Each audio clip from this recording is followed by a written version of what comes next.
Monsieur le Président, quel honneur et quelle joie de vous recevoir sur le plateau de Nes-Nesma. Au nom de toute la chaîne, je tiens à vous remercier du fond du cœur et vous exprimer notre extrême fierté de vous avoir parmi nous. Merci à vous et de votre accueil. J'ai vu des gens très jeunes qui travaillent dans cette télévision, la plus jeune des télévisions du Moyen-Orient et de l'Afrique et de l'Europe. Et quand on voit naître une télévision, c'est vraiment une fête. Parce que la télévision, c'est de la fête dans les familles, dans les maisons, c'est du dynamisme, c'est du futur, c'est des choses qui sont très bien. Et alors, à vous, les meilleures assurances de présence et d'aide pour ceux qui nous concernent, et les meilleurs votes pour une future de gloire et de succès. Quel est votre... Moi, j'ai eu, quand j'étais jeune, la possibilité de visiter les pays, parce qu'en étant étudiant pendant les fêtes d'été, moi, j'étais sur les lignes des navires de Costa, et je faisais ce que vous faites aujourd'hui, celui qui tenait les gens avec des enquêtes, et je chantais, et je jouais sur les navires, et je faisais aussi la guide touristique. Et quelquefois, je me souviens, un jour j'étais à Tunis, c'était la première fois que je descendais à Tunis, et on avait besoin d'avoir sur une bâche la guide pour expliquer ce qu'on allait visiter. Et pour moi, c'était la première fois. Alors on m'a mis une guide dans les mains, et avec les yeux, je regardais la guide et je disais parfaitement ce qu'on était en train de regarder et de visiter. On a eu un succès extraordinaire. Il y a presque un an, le 30 août dernier, votre nom est entré dans l'histoire mondiale. Vous avez prononcé un discours historique à Tripoli, présenté des excuses publiques pour le passé colonial de l'Italie. Et ça a demandé beaucoup de courage de votre part. C'est un acte fondateur dans l'histoire. Comment s'est passé ce jour-là pour vous? Écoutez, je n'ai pas de me présenter des excuses. J'ai demandé devant le Parlement libique pardon pour ce que les Italiens de 1930 ont fait pour soumettre à leur pouvoir politique une terre et un peuple qui étaient libres, ce qui ne peut pas se passer encore, qu'on ne peut pas accepter, jamais. Et je sais de ce qui sa conquête a apporté en termes de mort et de lutte au peuple de la Libye. Et c'est une chose vraiment tragique, et j'étais émoué devant le Parlement quand je me mettant la main sur le cœur pour un geste naturel, pas étudié, en demandant pardon pour ce qui s'était passé. Et je pense que l'émotion a été une émotion profonde. J'ai eu la possibilité de rencontrer aussi les parents, les gens, les fils, les neveux des citoyennes qui étaient morts à cause de la colonisation de la Libye. J'ai rencontré aussi le fils d'un héros de la Libye qui avait conduit une lutte contre les Italiennes qui voulaient conquérir le pays. Et je me suis senti le devoir de l'embrasser sur la main. Et je me suis incliné vers lui, et j'étais vraiment dans une émotion profonde que je tiens dans mon cœur et que je tairai dans mon cœur pour toute ma vie. En tout cas, c'était un geste historique, Président.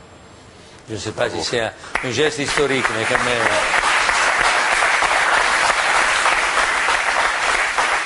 C'était un geste naturel que j'ai senti le devoir de faire. Et je serai aussi en Libye le 30 de ce mois, et on a changé le nom de la fête, qui était la fête contre l'Italie, on l'a faite pour de l'amitié vers l'Italie. Et ça, je pense que c'est vraiment un grand résultat.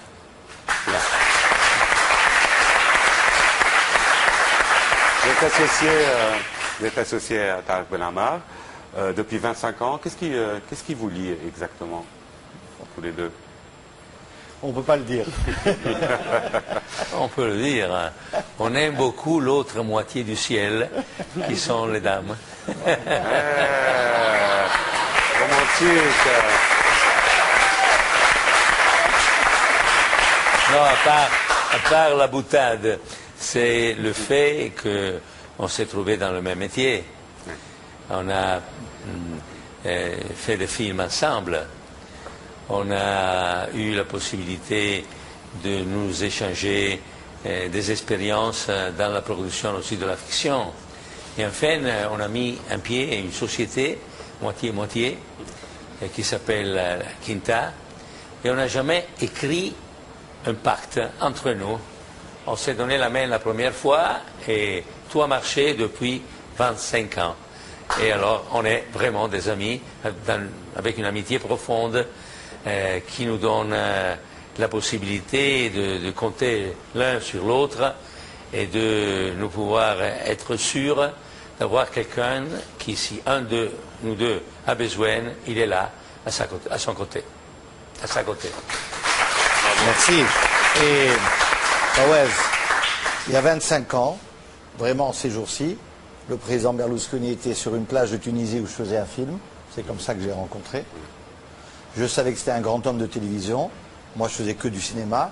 Et 25 ans plus tard, on est là, grâce à cette amitié, au fait qu'il croit au Maghreb, qu'il croit au monde arabe modéré, et qui nous a donné la chance de créer Nesma avec les frères Karoui. Et nous sommes la première télévision, il faut rendre hommage au président Ben Ali, aucune télévision libre, indépendante et privée n'a été créée dans le monde arabe avec un partenariat européen d'un ami et d'un pays ami qu'est l'Italie. Ça, c'est une anniversaire intéressante. C'est pour ça qu'il nous fait l'honneur d'être sur Nesma aujourd'hui, pour quand même dire, voilà, on est là, 25 ans après, jamais j'aurais pu penser que j'allais faire de la télévision, encore moins d'en créer une avec l'empereur des télévisions privées, puisque M. Berlusconi, avant d'être Premier ministre, vous le savez, a vraiment inventé la télévision commerciale en Europe, avant tout le monde, au début des années 80. Justement, une télévision qui va... Je m'excuse. Je vous en prie. Justement, Monsieur le Président, vous avez quand même contribué au changement radical qu'il y a eu en Italie grâce à votre télévision. Alors croyez-vous qu'au jour d'aujourd'hui, Nesma TV est capable de changer le visage du Maghreb? Moi, je pense que votre télévision pourrait avoir un rôle important dans le Maghreb.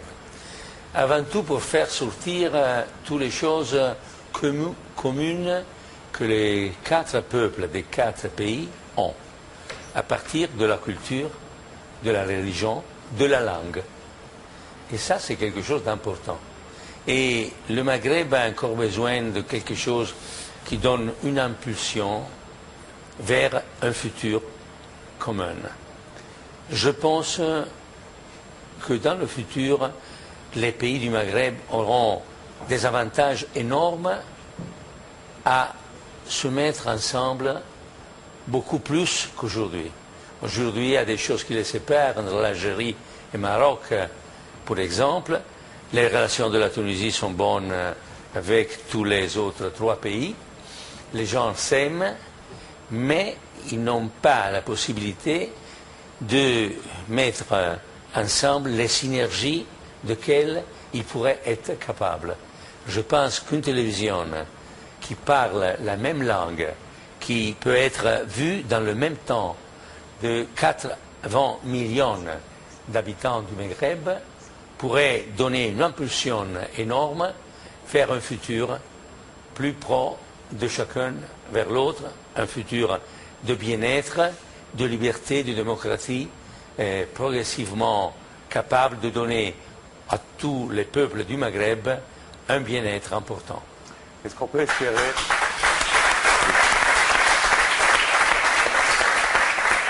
On peut espérer le même destin pour la chaîne Nesma, pour notre chaîne, que les chaînes que vous avez lancées et pilotées? J'espère. Non, non, c'est absolument possible. Avant tout, il faut choisir les gens qui font la télévision. Ben, on a bien démarré là. Bien choisi. Hein? On a bien démarré là. Et ça, c'est déjà un fait important. Deuxièmement, il faut faire un casting des filles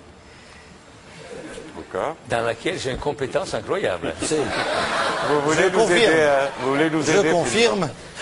Et je suis un bon élève de toi. Mais j'ai un élève.